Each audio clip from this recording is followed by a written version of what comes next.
Bonjour à tous, Euh, bienvenue sur la chaîne Parcours vers la lumière. Ici Teddy pour une nouvelle vidéo. Alors, une nouvelle vidéo sous un autre format. Alors, j'ai l'habitude, je fais souvent mes vidéos basées sur quelques messages que je reçois, par exemple, quelques expériences, voilà, donc liées surtout associées en fait aux écritures. Et donc là, j'ai j'ai fait une petite pause pour me recentrer un peu sur les différents types de messages, ce que le Seigneur voulait que je puisse délivrer comme type de message. Et finalement, euh, je me suis rendu compte qu'il était important de pouvoir partager mon expérience, parce que j'ai commencé à livrer des messages, mais euh, les personnes qui regardent mes vidéos ne connaissent pas trop mon parcours. Et des fois, en expliquant en fait son expérience, des fois c'est beaucoup plus parlant pour beaucoup. Aujourd'hui, un témoignage, donc je voulais faire donc parler de mon expérience, hein, partager mon témoignage, enfin disons mon historique, comment est-ce que j'ai fait pour, comment je suis arrivé là, euh, euh, ma rencontre avec le Seigneur, euh, quelles étaient quelles étaient mes motivations. Donc je pense que de toutes les façons, les témoignages, partager son expérience avec le Christ, c'est aussi c'est d'encourager en quelque sorte, c'est encourager les personnes qui marchent aujourd'hui avec le Seigneur, de les encourager, de les fortifier dans la foi, de les aider à se et des fois euh, nos témoignages peuvent parler à beaucoup de personnes qui peut-être traversent la même chose. Et donc ça peut donner ça peut donner quelques clés pour pouvoir justement euh, comprendre ce qu'ils traversent. Voilà, donc c'est important.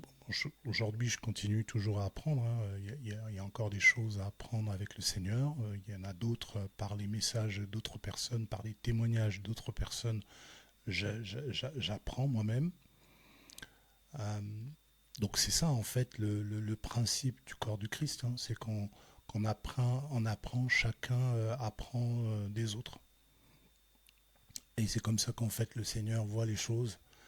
Euh, c'est que voilà, de voir plus l'unité du corps de Christ, et de pouvoir grandir ensemble. Et plus on grandit ensemble, plus on s'édifie, on se, on s'exhorte chacun. C'est comme ça qu'on devient plus fort et qu'on grandit. Et qu'on grandit.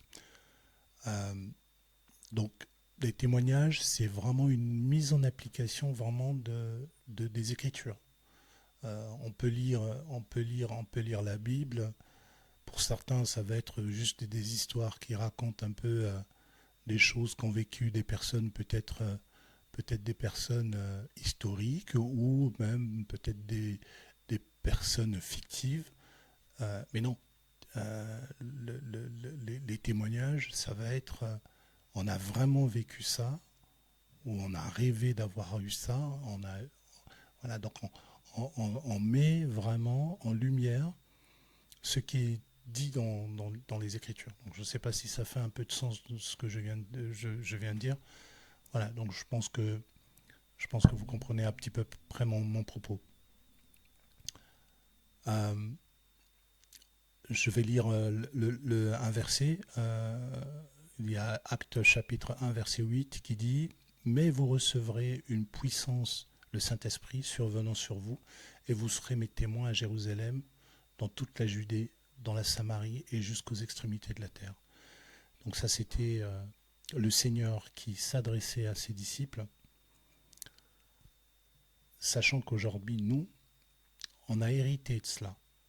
Donc, dans les temps que nous vivons, nous avons de plus en plus beaucoup de personnes qui commencent à se réveiller dans le Christ et qui font cette rencontre avec le Seigneur.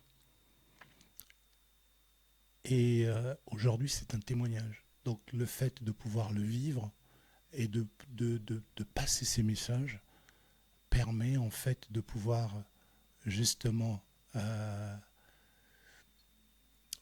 faire en sorte que la lumière que nous portons après, une fois qu'on a reçu le Seigneur, et de pouvoir faire rayonner en fait cette lumière et que les autres la reçoivent. Et voilà, et à leur tour, ils témoignent de cette lumière, etc. Voilà. Donc, sans plus tarder, je vais commencer à expliquer un petit peu mon historique un peu. Je vais expliquer. Alors, ma rencontre avec le Seigneur remonte à plusieurs années. Je devais avoir entre 14 ou 15 ans. 14 ou 15 ans à peu près, donc j'étais adolescent. Donc je vais expliquer un petit peu comment est-ce que j'ai fait cette rencontre.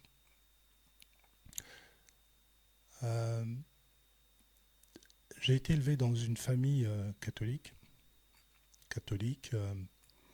donc où tout le monde a respecté en fait les dimanches pour aller à l'église, la messe du dimanche. Donc nous on y allait parce que toute la famille y allait, c'était le dimanche, donc il fallait aller à la messe. Et donc à la messe, donc c'était, il fallait dire des prières, on répétait les prières que le prêtre nous faisait. Hein. Bon, je ne vais pas entrer dans les détails puisque beaucoup d'entre vous voient à peu près de quoi je parle. Hein. C'était le Notre Père, on lisait une partie des Écritures dans la Bible, on répondait par Amen. Voilà, il y avait le Notre Père, Je vous salue Marie. Voilà. Donc en fait, toutes ces prières-là, on les répétait. Pour ma part, hein, je dis bien pour ma part, je ne dis pas que dans l'Église catholique, il n'y a pas des personnes qui prient en vérité et qui vraiment avec tout leur cœur et qui comprennent exactement ce qu'ils prient, ce qu'ils disent lors de leur prière. C'est pas ce que je suis en train de dire. Je veux dire pour moi, cette expérience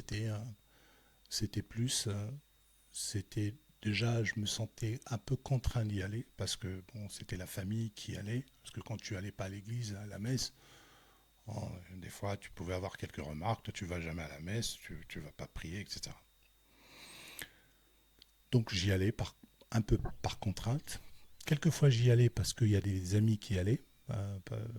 Parce que bon, j'y allais pour aller voir des jeunes filles, des amis. Voilà, donc voilà, c'était pas pour les mêmes, c'était pas pour des motivations forcément disons divines quoi. Et donc quand je récitais ces différentes prières, je n'y mettais pas vraiment de cœur puisque c'était en quelque sorte c'était des récitations de prières. Donc on comprenait pas trop, on comprenait de surface ce que l'on disait, enfin pour ma part, ce que moi je disais, mais je n'avais pas forcément la profondeur de ces paroles, des prières, l'impact que pouvaient avoir ces prières. Je n'avais aucune idée là-dessus. Donc, pour moi, c'était Notre Père. Pour moi, à la rigueur, la prière, ça se résumait à ça. Ça se résumait à Notre Père, je vous salue Marie, à la confession. Je confesse à Dieu Tout-Puissant. Et puis voilà, et puis quelques lectures que nous faisait le prêtre ou quelques personnes qui étaient invitées. Voilà.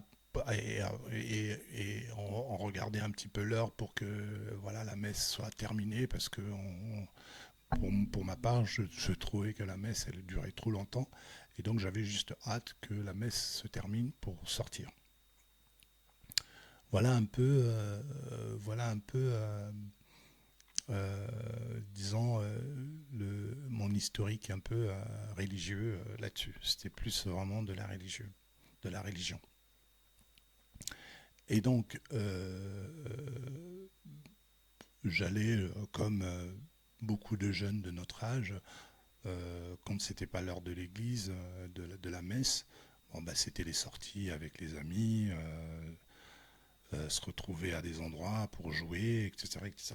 Donc voilà. Donc ça, c'était un peu une vie. J'avais une vie plutôt, disons, classique pour un jeune de cet âge-là, entre 14 et 15 ans. Jouer au foot, voilà, avec les amis. Et, euh,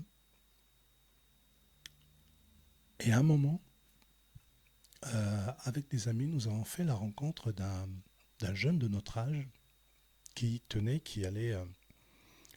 une espèce d'assemblée chrétienne. Il avait notre âge, hein, devait avoir 15 ans, 16 ans maximum, je dirais.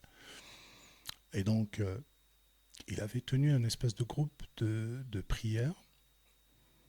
Donc, c'est lui qui lisait la Bible. Bon, c'était quelqu'un qu'on connaissait, mais on était un peu surpris qu'il ait eu ce changement en lui, donc de commencer à s'intéresser en fait à la Bible, des choses de Dieu, etc.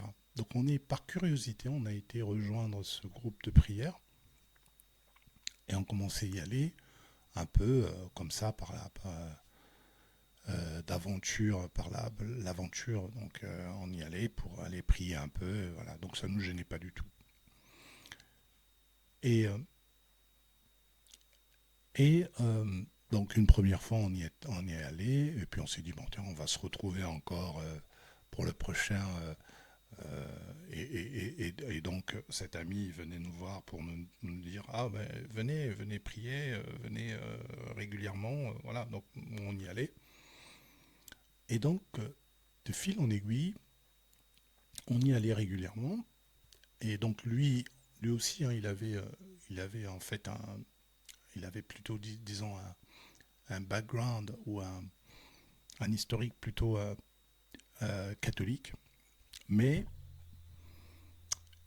il était plus vraiment dans de la prière, mais vraiment prière où il prenait les choses plus au sérieux, en dehors de la messe de l'église. Donc voilà, donc il tenait ce groupe de prière et donc il priait vraiment quoi. Et avec de la révélation, etc. Voilà. Donc, donc nous, ça nous changeait complètement de l'église, de la messe.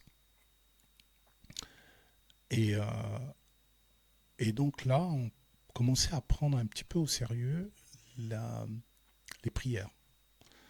Donc on y allait parce qu'on voyait des choses, on voyait des manifestations, il faisait même de la délivrance également, il lisait les paroles, il essayait de se rapprocher des gens pour essayer de les accompagner dans la prière, dans la connaissance vraiment du Seigneur, etc. Voilà, donc c'était une approche qui était complètement différente.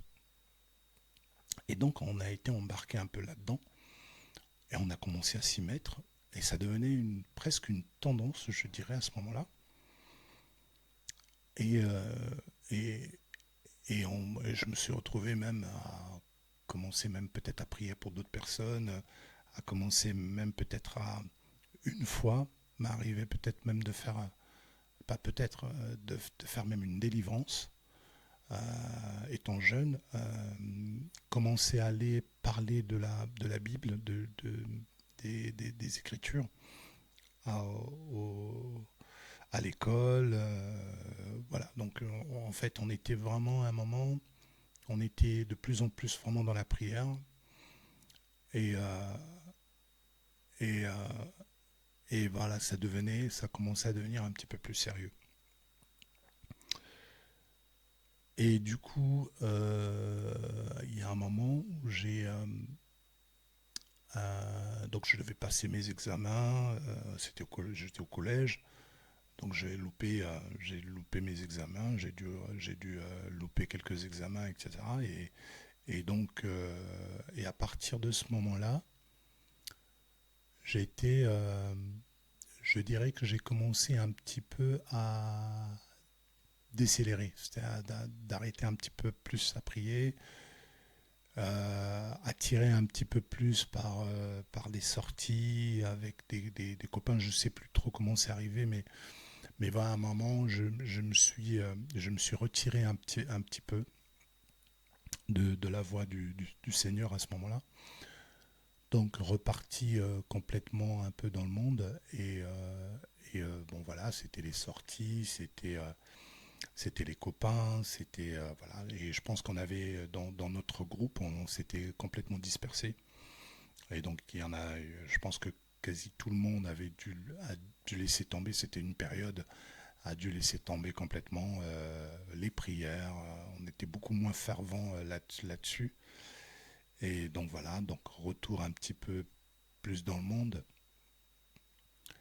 Et voilà, donc jeune de 15 ans, 16 ans, voilà, le centre d'intérêt, c'était plus tout ce qui était dans le monde, les copines, les sorties avec les copains, etc. Euh, du coup, en m'éloignant, là, donc j'ai simplement commencé à me concentrer sur d'autres choses, sur mes études, sur du sport, sur d'autres voilà, donc d'autres choses. Et donc j'ai commencé à construire un peu ma vie personnelle comme ça, la vie professionnelle. Je dirais que sur la partie vie professionnelle, j'avais une vie professionnelle qui était beaucoup plus stable à un moment. Donc commencer à trouver du travail, constituer une famille, etc. Donc voilà, rien de très spécial. Et je dirais que j'ai j'ai eu plutôt euh, voilà, pas mal de bonnes choses sur cette partie-là, sur ce volet-là, professionnel. Donc pas de problème. Alors pour moi, les prières, c'était plus bon. J'avais mes parents qui me rappelaient, oui, mais il faut que tu pries plus du tout, etc. Donc moi j'étais là, je me disais, oh, mais je vais prier, voilà. Donc j'ai été complètement éloigné, complètement, et donc de manière un petit peu plus, je dirais, de manière ponctuelle, je priais des fois, mais sans y mettre vraiment le cœur, hein. Donc je récitais le Notre Père, je priais, mais en gardant au fond de moi quand même, malgré tout, après toute l'expérience que j'ai vécue euh, pendant mon jeune âge, je gardais quand même je gardais quand même au fond de moi que vraiment que j'avais vu des choses, que j'avais expérimenté des choses avec le Seigneur que je ne pouvais pas ignorer. Donc je savais que le Seigneur était là, euh, et que ce que j'avais expérimenté, je ne pouvais pas le nier. Mais voilà, je dirais, j'étais un croyant. Donc je croyais, hein, mais je, je n'avais, c'était pas ma priorité. C'était plus ma priorité. Donc j'étais dans le monde. Euh, pour moi, je priais que de temps en temps. Je priais parce que je me disais que prier me permettrait, par exemple, de m'ouvrir quelques portes. Mais voilà, donc j'étais un peu, je dirais, j'assimilerais ça à du tiède. Euh, un croyant tiède, ou comme diraient les Anglais, un lukewarm. C'est quelqu'un qui croit, qui croit en ce qui est au Seigneur, mais qui ne pratique pas. Donc voilà.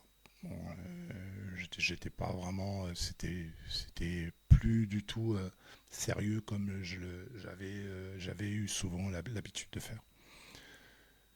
Et à un moment, euh, pendant ma vie professionnelle, je formé une famille, je suis tombé malade aussi quelquefois, bon, voilà. Et quand il y a eu cet épisode du Covid, du voilà, j'ai commencé à j'ai commencé à me poser quand même quelques questions et je pense qu'il y en a beaucoup qui ont commencé à se poser quelques questions et qu'il y a des choses qui n'allaient pas. Et j'ai commencé à me remettre en question. Me remettre en question pendant cette période-là de la période de virus que tout le monde connaît. J'espère que les mots, je ne serai pas censuré par les algorithmes, mais voilà. Donc, en tout cas, c'était une période qui était un peu une période de perturbation pour moi. Je me suis dit, il y a quelque chose qui allait pas, et donc je commençais à faire quelques petites recherches. Euh, et je pense que ce qui a le déclencheur pour moi, pour ma part, hein, le déclencheur, c'est quand il y a eu la tentative d'assassinat du président Trump. Et que donc voilà, c'était dans la une de tous les journaux, tout le monde se précipitait pour aller voir, vérifier ce qui s'était vraiment passé. Donc moi, y compris moi, j'ai fait quelques recherches, je regardais. Et là, en regardant quelques détails sur euh, sur le tireur d'élite, ce qu'il avait essayé de faire, que Trump a dû éviter la balle à quelques millimètres et tout. Et donc là, j'ai eu comme une espèce d'éveil spirituel qui tout de suite m'a dit, mais pour moi, c'est pas possible qu'il ait été manqué à quelques millimètres au moment où il tourne sa tête. Bon, tout le monde connaît un petit peu l'histoire. Et à ce moment-là, je me suis dit, mais c'est incroyable, mais ça peut pas être autrement que la main de Dieu. Donc, et là, j'ai commencé, et là, je pense que c'est à ce moment-là qu'il a commencé à avoir en moi,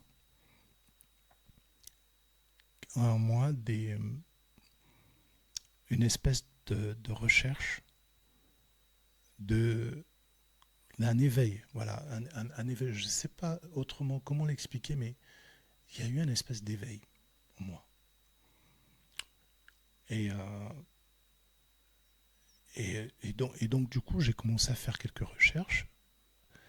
Et mes recherches, par rapport aux questions que je commençais à me poser sur ce qui se passait dans le monde, donc combiné avec la période du virus, avec la tentative d'assassinat, alors je ne sais plus comment je suis arrivé jusqu'à regarder des vidéos à propos des morts, des morts imminentes, là. Vous savez, les personnes qui expérimentent la mort de très près, et que du coup ils vont faire cette rencontre divine, ils vont revenir à eux, et ils vont témoigner. Et donc je commençais à faire beaucoup plus de recherches là-dessus, et voilà, je cherchais, et j'y suis allé beaucoup plus loin que ça, commencé à regarder des vidéos sur des témoignages de personnes qui avaient fait des rencontres avec le Seigneur, etc. Et, et j'ai regardé une vidéo qui m'avait beaucoup touché. Et je pense que c'était le déclencheur, mais vraiment le déclencheur. C'était quand j'ai regardé un témoignage. C'était un jeune qui avait expérimenté justement une mort imminente. Et donc son père était pasteur. Et ce jeune homme va littéralement perdre, va, va mourir en un instant. Euh, je pense que je vais peut-être même mettre le lien de ces témoignages dans la description de cette vidéo.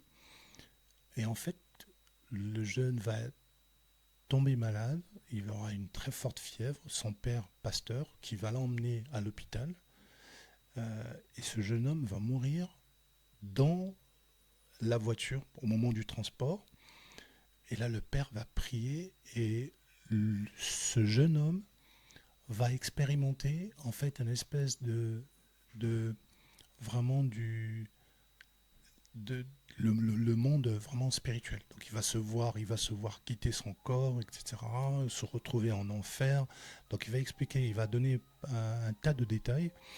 Je vous invite à aller regarder cette vidéo. Donc voilà, et donc il fera cette expérience-là d'aller de partir de l'enfer et de se retrouver ensuite au paradis et revenir. Et donc là, il va témoigner, ça va être un jeune, hein, un jeune peut-être 17 ans, 18 ans à peine, peut-être quelque chose comme ça. Et donc, il va témoigner, il va témoigner, et là, en toute, il va témoigner, et il y a un moment, on va lui poser la question, qu'est-ce que tu souhaites dire aux auditeurs, quels conseils tu souhaites leur dire. Et quand il a regardé la vidéo pour expliquer que ce que lui, il avait vécu, que c'était vrai, et que le Seigneur existait, que Dieu existait, et qu'il a, lui, il a vu, et que du coup, il disait que euh, dans les yeux, comme ça, de la caméra, et en expliquant que sachez que si vous vivez là, c'est une grâce, etc. Et donc là, moi, ça m'a touché complètement. J'avais même l'impression que c'est même pas lui qui parlait, quoi. Donc en fait, ça m'avait tellement touché au mais, mais profondément au, au fond de moi. Donc ça a réveillé quelque chose en moi. Donc, et là, je me suis dit non, non, c'est pas possible. C'est pas possible. Et là, j'étais complètement pris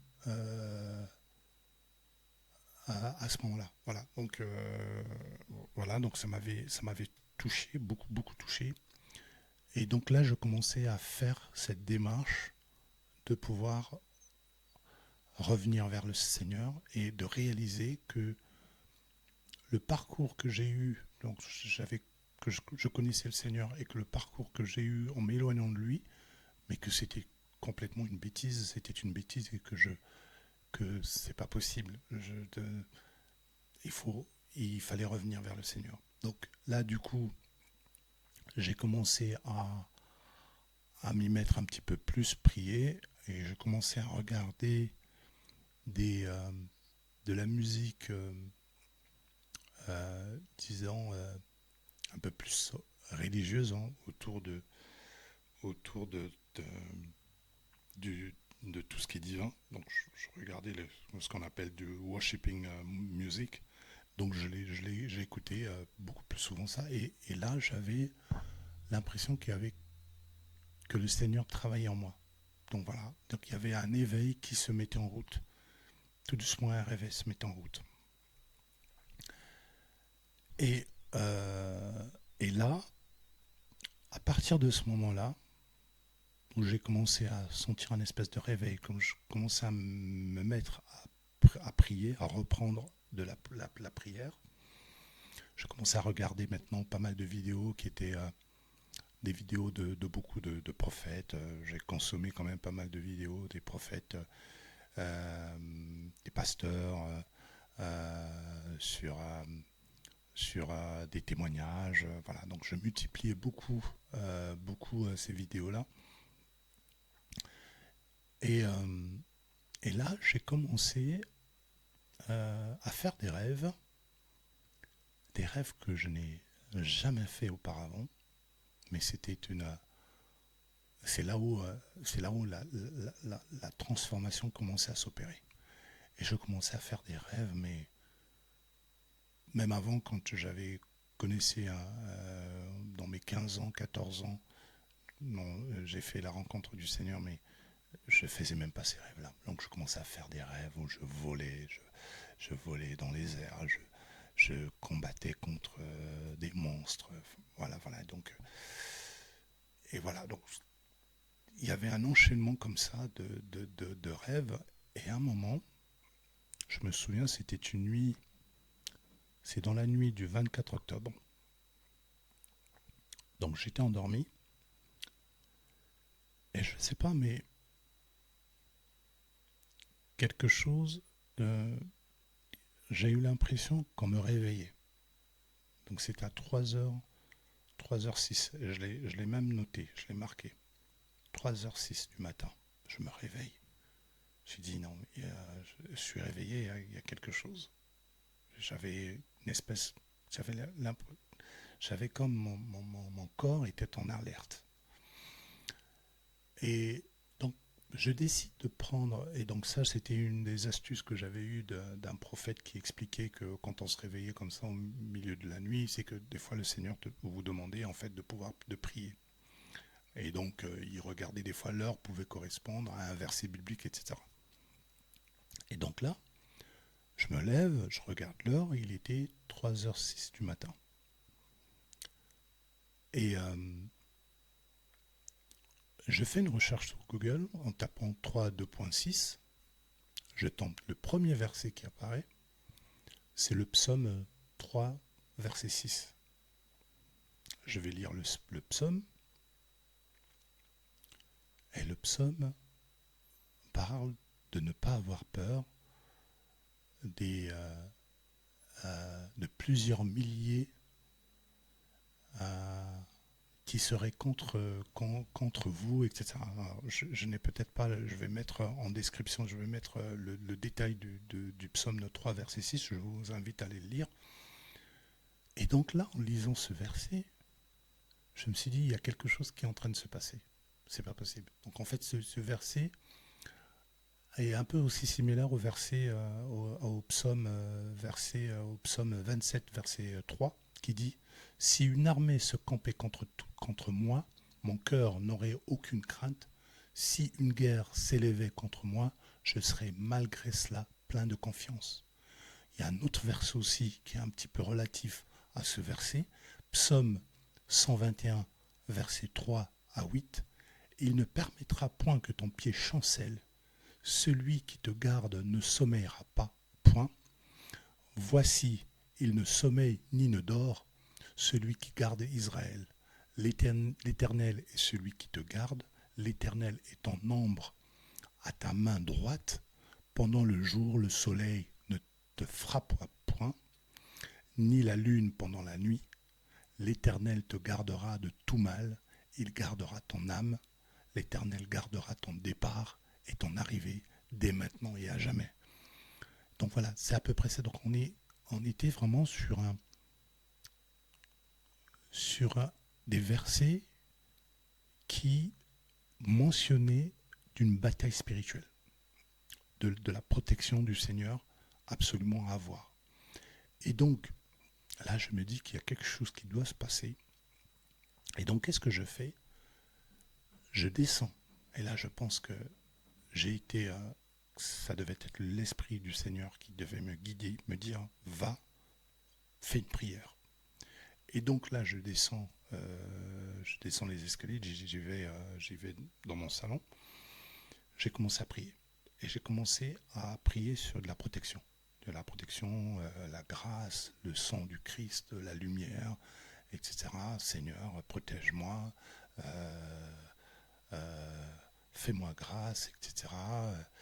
que ton sang me protège. Voilà, j'ai commencé à prier à ce moment-là, je demandais pardon, je commençais à prier, etc.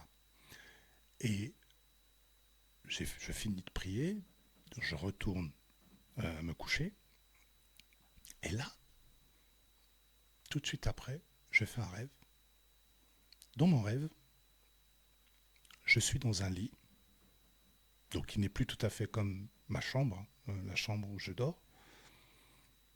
Mon lit, je me réveille, j'ai une lampe sur la table où j'étais, le chevet. Et j'aperçois une espèce de créature qui passe, qui essaie de sortir de la chambre où j'étais. Et je vois cette créature. Cette créature, c'était, c'était vraiment une créature. Je ne voyais pas le corps.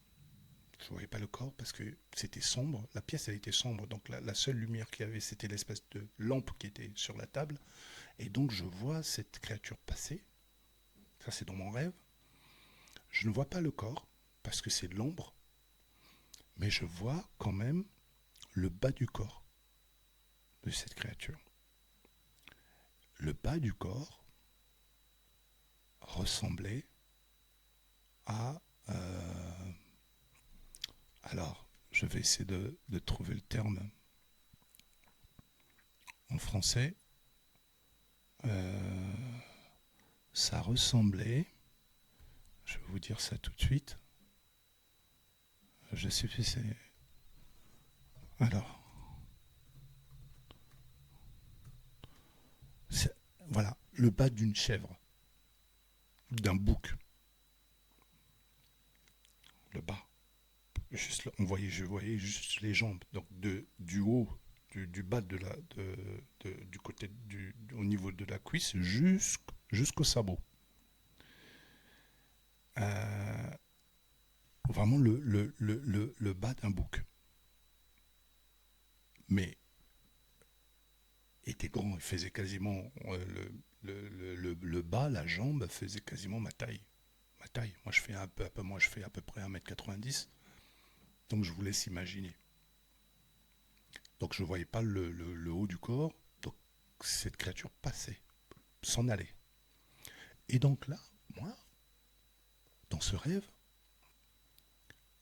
alors ce qui, ce qui est bizarre, et jusqu'à présent je me demande, mais on a des explications bibliques, hein, puisqu'on nous dit que qu'on ne nous a pas donné l'esprit de la peur. L'esprit de la peur n'est pas de Dieu. Et donc là, je me lève, et qu'est-ce que je fais? J'essaie de poursuivre en fait la créature qui sort, et, et donc la créature sort d'une porte. Il y avait une porte qui était ouverte, donc elle sort, elle va aller va. Moi, ce que je fais, je ne continue pas ma course vers la porte. Je m'arrête un moment et je cherche les empreintes. Je cherche les empreintes. Alors ne me dites pas pourquoi je cherche les empreintes, je n'en sais rien. Je sais jusqu'aujourd'hui, je n'ai pas l'explication. J'ai pas l'explication, mais je pense que le Seigneur me révélera le moment voulu. Pourquoi est-ce que je cherchais les empreintes? Qu'est-ce que cela symbolisait? Mais bon, après, les empreintes, ça représente en quelque sorte aussi l'identité. Donc par les empreintes, peut-être que ça permet de savoir exactement à qui on a affaire, puisque le Seigneur, à chaque fois, quand le Seigneur opérait des délivrances, il appelait par le nom les démons, etc. Alors, est-ce que c'est ça? Ça, le Seigneur me révélera à ce moment-là. Mais moi, je regardais les empreintes, je cherchais. Alors, je ne sais pas si j'ai compris de quoi il s'agissait. Et donc là, du coup, je relève la tête et je sors. J'essaye de partir vers la porte. Partir vers la porte. Et au moment où je mets mon pied en dehors de la pièce, donc suivant cette créature, c'est un démon, hein, donc de toutes les façons, en mettant mon pied en dehors de la pièce où j'étais, j'arrive à un endroit. Alors l'endroit, je ne peux pas dire que c'est un endroit puisque je ne voyais rien. C'était les ténèbres. C'est-à-dire il faisait noir, mais partout. Mais le noir, vous savez, le noir de la nuit, quand vous sortez un peu, vous avez un peu de lumière, vous avez des étoiles, quelques lumières, vous pouvez avoir de la lune. Il y a toujours un peu de lumière, c'est pas complètement sombre, hein, même quand il n'y a pas d'étoiles. Mais là, c'était le noir ténébreux, le noir complet. Et donc là, je regarde, je me dis, mais où est-ce que je suis? Je voyais même plus la porte par laquelle je suis sorti. Je suis arrivé à cet endroit. Je ne voyais plus la porte. Donc je regarde autour de moi, c'était mais complètement sombre. Et à un moment, et à ce moment-là, je dirais même que je me suis dit, mais là, je suis perdu, complètement, je suis perdu, je ne sais plus où je suis. J'avais ma conscience, mais tout était noir. Et à un moment, une espèce de force qui me repousse dans la pièce. Donc, projeté, j'ai été projeté en arrière. Projeté, vous savez, un peu comme dans les films, hein, dans les films un peu de science-fiction, où vous voyez les personnes qui s'envolent comme ça, projetées par un coup de poing, par exemple, je ne sais pas, super-héros, vous revenez. Donc, je suis propulsé, voilà, le terme c'est propulsé dans la pièce d'où je venais. Et donc là, plutôt que de me dire ah non non mais j'aurais pas affaire à cette créature, j'avais pas peur et je décide de ressortir, de retourner, reprendre la porte, sortir. Et là, quand je sors, au moment où je sors de la porte, je lève ma main droite, et je dis dans mon rêve, je dis Seigneur, donne-moi ta lumière. Et là je vous assure, je regarde en haut, donc dans cette dans cet endroit qui est ténébreux du coup, puisque je ressors et je lève ma main droite pour demander au Seigneur de me donner sa lumière. Et là, je vois en haut apparaître un, des éclairs. Vous savez, des éclairs un peu comme de pluie. Des éclairs qui apparaissent. Ces éclairs étaient accompagnés de feu. Des éclairs avec du feu mélangé, de la foudre. Voilà, c'était vraiment ça. C'est de la foudre mélangée avec du feu. Quelque chose que je n'ai jamais vu. Hein, voilà. Donc, je vois ça qui arrive, qui tombe. Et là, je me mets, au moment où la foudre tombe,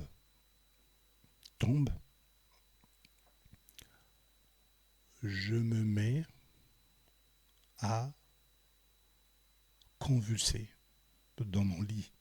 Mais là, je ne suis plus dans le rêve, je suis dans le lit physique. C'est-à-dire que j'avais l'impression que ma conscience était revenue sur moi et j'étais en train de convulser dans le lit, mais violemment.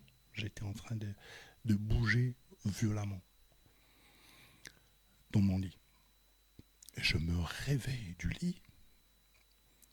Et là, je me dis, ouh, il y a quelque chose qui s'est passé, c'est pas possible. Et là, on a l'impression qu'il y a toute la sensation humaine nous reprend. C'est-à-dire un peu la peur, qu'est-ce qui s'est passé et tout. J'étais en transpiration complètement, transpiré. Ouais, c'était une bataille spirituelle. Donc. Et là, je me dis, je dois aller prier et je dois continuer le travail. parce qu'en fait le Seigneur a envoyé sa foudre pour pouvoir commencer à me délivrer. Et donc là, j'ai commencé après à demander que le Seigneur m'aide à pouvoir me libérer complètement. Et donc là, je commençais maintenant à demander de la délivrance, que ces démons partent, voilà, donc avec l'autorité. J'ai commencé à prier autoritairement, et voilà, et que je continue à convulser. Et j'ai compris à ce moment-là que j'ai été sauvé de quelque chose, et que si le Seigneur ne m'avait pas réveillé, je ne sais pas si je serais encore là à vous faire ce témoignage, mais bon, voilà. En tout cas, gloire au Seigneur, euh, gloire à lui. euh, et donc là, à partir de ce moment-là, et à partir de ce jour, j'ai commencé à voir une transformation qui commence à s'opérer sur moi. J'ai commencé à voir des rêves qui se succédaient, de la délivrance, de la guérison également. Donc j'aurai l'occasion de sortir quelques vidéos également sur de la guérison. Je vais expliquer. Je remets entre les mains du Seigneur, en tout cas, pour livrer ces différents messages. Et,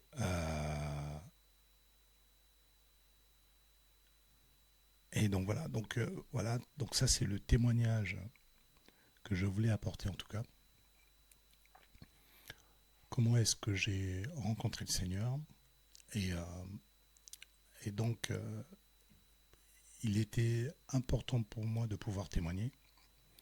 Après, j'ai fait ce témoignage sur quelques plateformes déjà. Sur Discord, par exemple, j'ai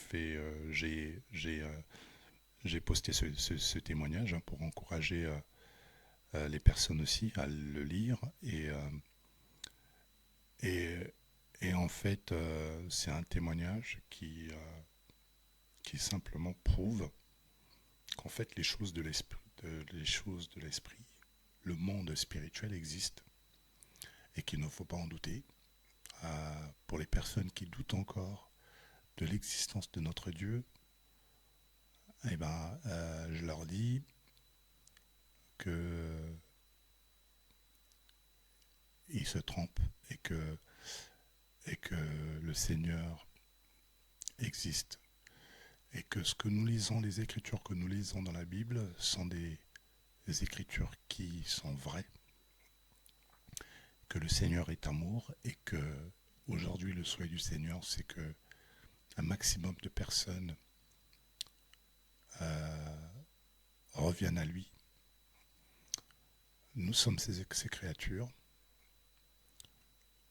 Si nous l'acceptons en tant que sauveur, si nous l'acceptons en tant que fils de Dieu, et qu'il est venu pour pouvoir justement nous racheter de nos péchés, par la grâce, uniquement par la grâce, et que cette grâce prouve bien l'amour qu'il porte pour nous. Et voilà, donc il y a quelques versets bibliques en fait qui, prouvent qui prouvent cela. Donc là, je suis encore un petit peu sur le choc, donc le souvenir de cette expérience que j'ai vécue. Mais typiquement, par exemple, Jean 8, verset 32, qui nous dit « vous connaîtrez la vérité, et la vérité vous affranchira ». Mais typiquement, c'est exactement ça. C'est exactement ça. Il faut chercher la vérité. Si vous cherchez la vérité, vous la trouverez. Frappez et l'on vous ouvrira. Et aujourd'hui, le psaume 91, qui nous dit clairement, donc je vais le lire, le psaume 91, une partie du psaume, je ne vais pas tout le lire quand même. Alors je vais essayer de le mettre là, il va apparaître sur l'écran. Mais typiquement le psaume qui vous dit, alors qu'est-ce que nous dit le psaume ? Le psaume nous dit, verset 14, « Puisqu'il m'aime, je le délivrerai, je le protégerai, puisqu'il connaît mon nom. Il m'invoquera et je lui répondrai. » Mais j'étais complètement là-dedans. C'est dans mon rêve où je fais « Seigneur, donne-moi ta lumière ». Le Seigneur est fidèle à sa parole, et c'est des paroles de vie, c'est des paroles qui existent. Et aujourd'hui, il a répondu à mon appel. Parce que j'ai crié son nom. J'ai prié avant, mais j'ai crié son nom. Et c'est uniquement à travers le Seigneur Jésus-Christ que nous avons la rédemption, que nous avons la délivrance. Ce n'est nulle part ailleurs. Aucun autre Dieu n'existe. La rédemption, la délivrance, la protection ne vient que à travers le Seigneur Jésus-Christ, qui a permis aujourd'hui de pouvoir rétablir cette alliance avec le Père, avec Dieu. Il n'y a pas d'autre chemin. C'est le seul chemin, le chemin de la vérité. Donc pour ceux qui se posent des questions encore dans leur vie, qui se disent oui, mais est-ce que le Seigneur existe? Est-ce que... Allez dans une pièce, priez, demandez, appelez son nom, demandez. Et il vous répondra. D'une certaine manière, il vous répondra. Il ne va peut-être pas vous répondre là tout de suite. Dans l'urgence, il vous répondra, c'est sûr. Bon, visiblement, c'était une urgence, donc moi j'ai fait appel, il m'a répondu tout de suite. Mais dans la vie, après, il ne laissera jamais périr celui qui appelle son nom. Impossible. Il ne laissera pas périr celui qui appelle son nom. Je ne dis pas que ceux qui croient au Seigneur Jésus-Christ vivront dans la chair éternellement. C'est parce que nous dit les Écritures. On parle plutôt de la vie éternelle, de la vie spirituelle. Mais voilà, donc pour retrouver ce chemin spirituel, le Seigneur ne laissera pas périr une âme qui cherche la vie. Non, c'est l'eau de vie. Il a toujours dit, je suis... si tu bois de mon eau, tu auras la vie éternelle. Donc voilà. C'est ce qu'il disait à la Samaritaine quand il lui avait demandé de pouvoir lui donner de l'eau, et qu'il avait dit que moi, l'eau que je te donnerai, c'est l'eau, ce sera de l'eau éternelle, de la vie éternelle. Voilà. Bon, je paraphrase à peu près, mais voilà, vous avez compris, c'est un peu ça. Voilà pour moi, pour ce témoignage. J'en aurai d'autres à faire. Mais que Dieu vous bénisse. Que le Seigneur soit dans vos vies. Qu'il vous bénisse complètement. Et qu'il réponde à vos prières. En tout cas, je prie pour cela. Merci beaucoup. Et je vous dis à la prochaine vidéo. Shalom.